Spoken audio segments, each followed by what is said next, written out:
Hi, I'm Rebecca Ryan. I'm a shamanic witch in Melbourne, Victoria, speaking with you about channeling and in particular how spirits take over humans.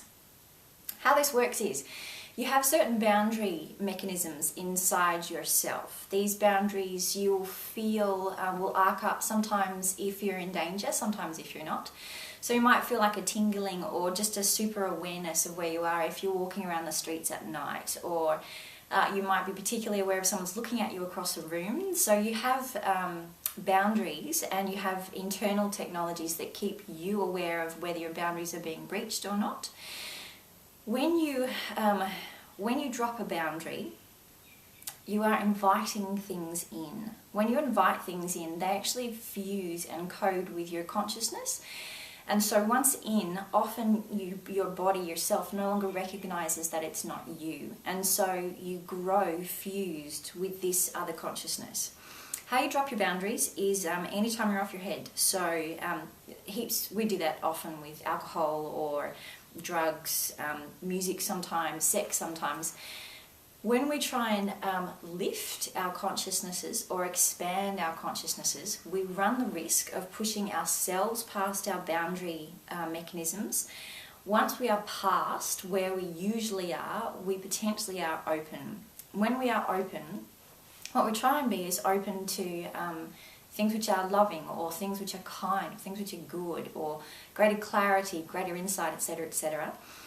However, at the point that we have dropped our boundaries, it's very hard to tell the information that's coming in, to see whether it's positive or negative on us. When we channel, often we are fusing, we are actively opening up our consciousnesses, and we are fusing with something else's consciousness. I would highly recommend that we clear our consciousnesses regularly by earthing ourselves. So that's a grounding system which takes energy out through our feet or through our hands back into the earth, and just checking whether we've had big changes in personalities, whether we have extra voices in our heads, whether the things that we think are more life-giving and more full of vitality or less. And probably checking regularly, particularly if you do any kind of healing work or hands-on work, because there is a fusing, obviously, through our central nervous system with what we're dealing with.